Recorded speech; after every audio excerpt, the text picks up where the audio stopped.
here for Municipal World. We're at the 2019 Transforming Local Government Conference in Reno, Nevada.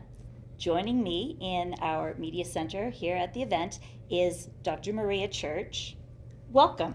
Thank you. It's good to be back with you again. It's been a whole Yes. year since the last conference, and we were in Tacoma last Tacoma, year. Washington. Yeah. And we had a great conversation there about organizations and, the Love and fear love and- and fear, yeah. and the impact of those factors in the municipal local government context, the workplace, Yeah. and what that means. Yeah. So happy that you could come in and join us today. Oh, I am always happy to talk about the workplace and the good, the bad, and the ugly. The good, the bad, and the ugly. So something that's kind of come up on the radar for a lot of organizations right now is culture, Yeah. the impact that has on employees, and what are you seeing around Well, that? I see culture really as, well, a couple of things, of course, come to mind.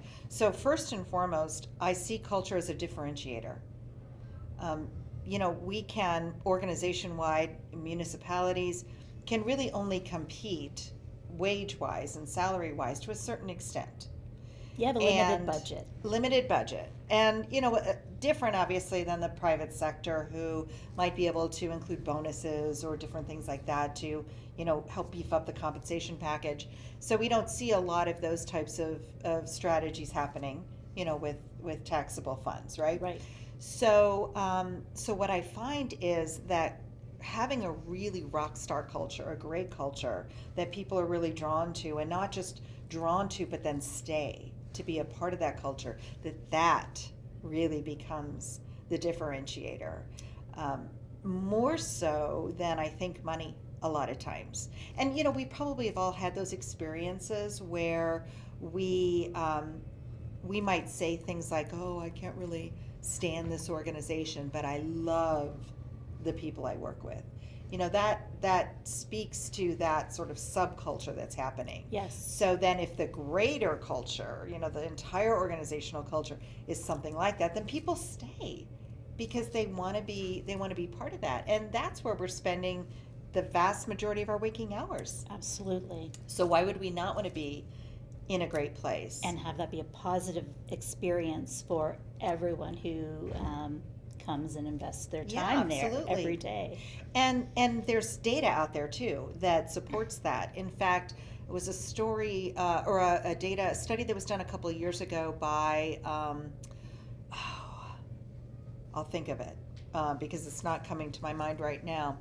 And it actually indicated that, I think it showed up in Forbes magazine, but I can't remember for sure. So of course, those of you that are fact checkers, you will check it out, but you will see that this study is real. And it said that 95% of people that were currently looking for jobs, so of course that's going to be, college students, right? People Yeah. coming out of school, that 95% of those people that were currently looking for jobs, that culture was more important to them than compensation. Wow. And you think about that, especially with our young millennial generation that are entering the workforce, in a really significant way.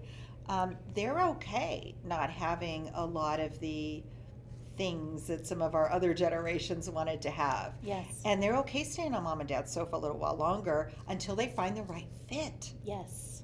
And I think, how smart is that? For my generation, we kind of had to grow into what was the right fit. We just worked. Yes. And not that there's anything wrong with that, but we probably were not real happy in the jobs that Not we always, did. right. So we saw a lot of stress and stress-related illnesses and things like that coming up. And I think, oh my gosh, this younger generation is so smart because they get it. Yeah. They really know that fit is so important to just overall health and well-being and lifestyle and, yay. And I think too, all generations in the workplace today, I think organizations are seeing a lot more turnover in all of them because there's really, an accentuated sense maybe of how the culture of the organization, where you spend, most of your waking Yeah. hours, how that impacts you personally, your health and wellness and your quality of life, really, right? Absolutely. It's a quality of life issue.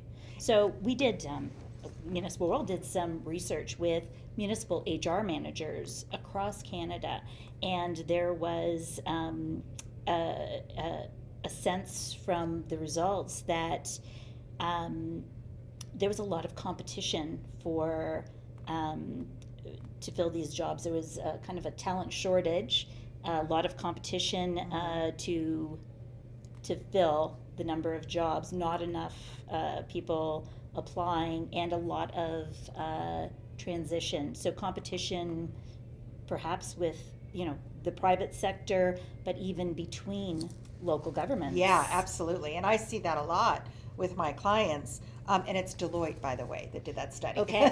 So Okay. it did pop into my mind. Yes, so Deloitte did that study. But yeah, I see a lot of that. And again, culture can be that differentiator. Now, you need to talk about it then. You need to tell the story about Right. your culture.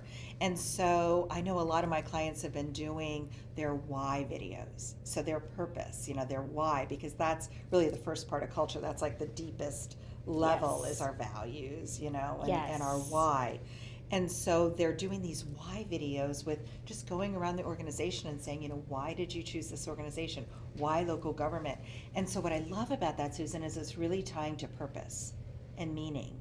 And when you look at like Maslow's hierarchy of needs, where we're striving towards self-actualization, that's that meaningfulness. And again, this younger generation gets that so much sooner than my generation got it. So I love that. It's like, there's hope, Yes. But I think that's directly tied to the culture, because if people are engaged and are meeting objectives and exceeding objectives and feel really supported and valued and honored, that's where innovation's coming from. That's where loyalty's coming from, creativity, dedication. And what we see then is that people are really attached to that meaning, and it becomes something very important to them. And so they're showing up. Yes. And we're seeing that. Yeah, they're And bringing their whole selves. their to whole work. self, exactly. The second thing about culture, which is I think why so many organizations, it's in the forefront of their mind right now, is that culture is really the foundation by which everything else can be built. And so there's that old saying from Drucker that culture eats strategy for breakfast. Yeah. And I get that. Now, I'm not saying that culture is more important than strategy, but I think that the two have to go together, and that culture is the first part. It's almost like the foundation of a house. Yeah. And if we don't have a solid foundation, and if we look at strategy as the vertical, if we don't have a solid foundation, that strategy can collapse. Or we could achieve this strategy, but it's going to be a lot more painful than Absolutely. it really needs to be if we have a good, solid foundation That's first. right. And that's the culture. And that kind of gives the that that scenario too, where everybody's rowing in the same direction. Yeah. And Yes. right, you've got something steering, and everybody's on board. The right people on the bus. The right people on the bus, and putting the right people in the right seats on the bus. Exactly. And again, we're just going to see really good things happen. So I'm thrilled that we're talking about culture more, Yes. and that people are really recognizing the importance of that and are now interviewing for culture. Yes. And I loved what you said about the organization doing the videos. Yeah, isn't that cool? You and I have talked a lot about storytelling. Yes. And how important that is inside and outside the organization. And if you folks watching haven't checked it out, you want to see the recipes for successful storytelling, that a webinar that Maria and I have worked on. So that piece of recording the stories of your organization and sharing them inside the organization to bring value to the people there, and to celebrate your people and to celebrate the values and the shared expression of culture. The stories are so important for sharing learning, for reinforcing culture, for learning, from our mistakes and our failures. And then for celebrating our successes. I mean, Absolutely. stories can really solidify all of that. And I love the storytelling aspect of culture. And again, I do the culture work Yes. so deeply and intimately with local governments, and I love the stories that come out of it. And I know I've shared with you one of the counties that I work with. Their why statement, their purpose was enriching lives beyond expectation. I mean, that's rich, but we didn't Absolutely. want it to be just words. So we gathered stories, and we don't have to make them up because this kind of stuff's happening all the time. Absolutely. It's just, are we curating these stories, and then are we sharing these stories? And one of my favorite ones was when we asked all the directors to come and share their stories with us about how do they enrich lives beyond expectation, because it's going to look different in animal control than it does in finance or procurement or the sheriff's department. It's going to look different. And I'll never forget when we gathered all of the directors together to share their stories, the county coroner was raising her hand and practically leaping out of her seat because she couldn't wait to share that how it resonated with them. And I laughed because I'm a really positive person, and yet I thought, this is going to be really interesting because We have to know, Maria. they deal with dead people, they right? do. They do. And I'll never forget, I mean, everybody was just like, you could have heard a pin drop. She said it was very clear for us because we give people closure. We give families Wow. closure. And how rich is that? So these stories we can feel such an identity, we can feel such pride in hearing the different stories, even if we're not in the coroner's office, but we're part of that same organization. You sit up a little straighter, a little taller, Absolutely. and you just feel so proud to be a part of that kind of an organization. Absolutely. And I think that it, that whole, if you work in the public service, particularly in local government, you have the opportunity to touch so many lives, perhaps not directly with the work you do, but indirectly through your department, through your organization. Public service, it brings a lot of value.